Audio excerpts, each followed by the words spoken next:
OK, aujourd'hui, on parle de cardio, plus spécifiquement dans un contexte de perte de gras parce que c'est dans ce contexte-là que j'ai beaucoup de questions. Donc, on va comparer les intervalles de haute intensité avec l'entraînement en continu, ce qu'on appelle en anglais le steady state cardio. Donc, lequel tu devrais utiliser pour perdre du gras. Il y a beaucoup de débats à ce sujet-là, il y a beaucoup de croyances, il y a beaucoup de dogmes aussi autour de ce sujet-là. Certains vont dire que on devrait faire des intervalles de haute intensité parce que tu vas brûler plus de calories 24 heures sur 24, donc ça va amener ton corps dans un mode fat loss permanent. D'autres vont dire que l'entraînement continu est plus dans la zone fat burning zone, donc tu vas brûler plus de gras en faisant ça. Donc qu'est-ce qui est vrai, qu'est-ce qui est faux? En fait, la vérité se trouve généralement au centre. Puis je vais tout de suite te dire un secret. Ben c'est pas un secret, mais peu de gens le savent, donc on va dire que c'est un secret. Pour la perte de gras, dépenses énergétiques égalisées, la perte de gras est la même, peu importe la méthode que tu utilises. C'est là qu'il faudrait regarder un peu plus, c'est quoi les avantages puis les désavantages de chacun et faire un choix éclairé de cette manière-là. Donc, c'est quoi les avantages de l'entraînement en intervalle? Entraînement en intervalle où est-ce que tu vas donner un effort de haute intensité, par exemple, faire un sprint sur un vélo, faire un sprint à l'extérieur,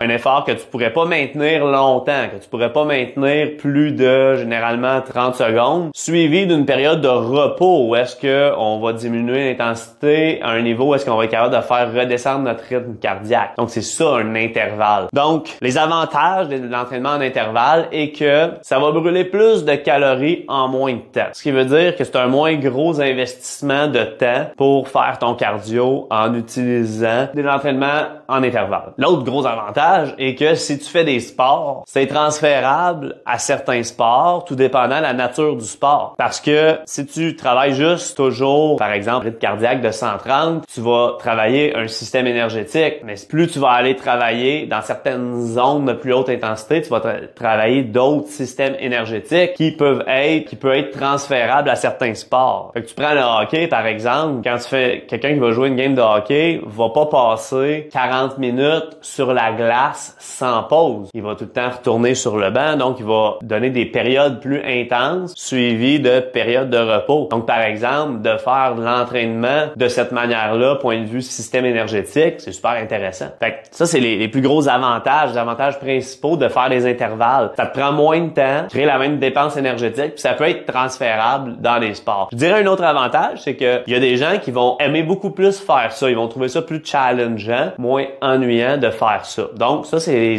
les avantages. Maintenant, c'est quoi les avantages de faire notre entraînement à plus faible intensité? Ben, le plus gros avantage, c'est que c'est très facile à récupérer. Ça va rarement être un gros stress sur le corps, même que pour certaines personnes, ça peut aider leur récupération s'ils ont un mauvais conditionnement aérobique. OK? Donc, ça devrait être la base, ça devrait être la première modalité d'entraînement cardiovasculaire utilisée. Donc, la pire chose à faire, par exemple, si un coach qui regarde cette vidéo-là, si tu as un client qui arrive, qui est pas en forme, qui veut perdre du gras, puis tu lui fais faire des intervalles en partant, probablement une très mauvaise idée, parce que probablement que cette personne-là a un très mauvais conditionnement aérobique de base et il va avoir bien plus d'avantages de juste commencer par un cardio bien simple de base. C'est ça qui va lui donner le plus d'avantages parce que ça l'aide la récupération. Faut comprendre qu'on fonctionne sur le système énergétique aérobique. OK? C'est le système énergétique principal. Donc, on veut que ce système-là soit bien conditionné en commençant. Donc, c'est essentiel, c'est la base et c'est facile de récupérer de ça. Ce qui fait en sorte qu'il va y avoir peu d'interférence. Donc, l'interférence avec le reste. Parce que de faire des entraînements d'intervalle, par exemple, ça peut interférer avec la musculation, par exemple. Parce que ce qui arrive, c'est que quand tu fais des intervalles, tu vas aller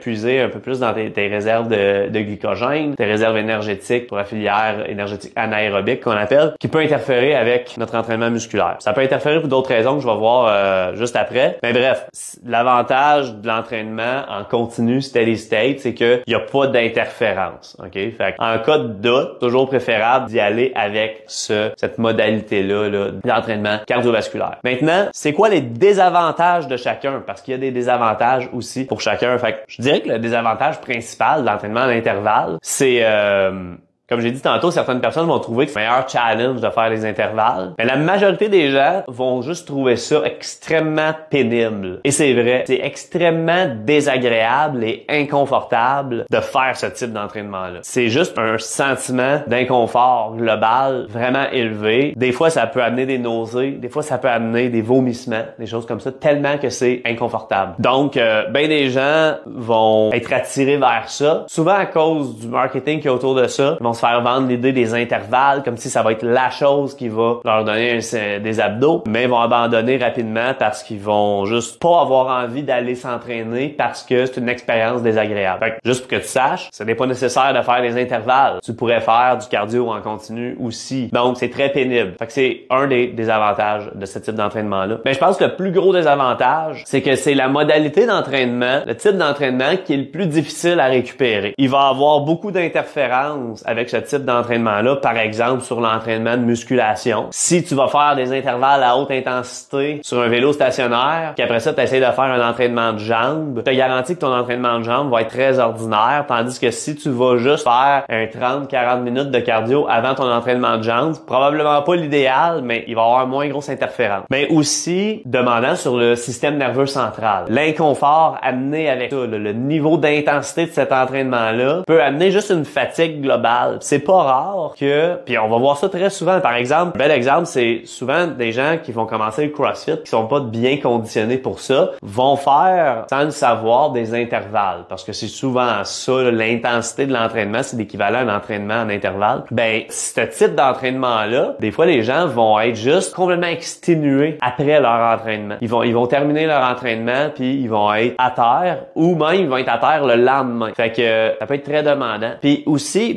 à un tel point que, en trop grande quantité, ce type d'entraînement-là peut même interférer avec les fonctions cellulaires, au niveau des mitochondries. Ça peut même altérer l'utilisation du glucose. Fait que ça peut mener vers conditions de santé moins bonnes en trop grande quantité. Fait que je dirais que c'est les gros désavantages de ce type d'entraînement-là. C'est demandant, c'est dur à récupérer, puis en trop grande quantité, ça peut même être néfaste. Maintenant, c'est quoi les désavantages de l'entraînement steady state en continu? Il y a des désavantages pour ça aussi. Un désavantage, c'est que c'est long. Je dirais que le plus gros désavantage, c'est que c'est long. Puis des fois, les gens, là, c'est plus parce que c'est inconfortable, c'est parce que c'est ennuyant qu'ils vont avoir de la misère à maintenir ça dans leur quotidien. OK? C'est moins inconfortable, mais ça prend du temps à faire. Puis, ben, je l'ai dit en même temps, mais c'est ennuyant. Il y a pas de challenge. C'est vraiment, tu t'installes, tu fais ça, puis tu passes ton temps. Fait que c'est les désavantages. Fait que là, maintenant, avec tous les avantages puis les désavantages en tête de chacun des types, faut regarder la globalité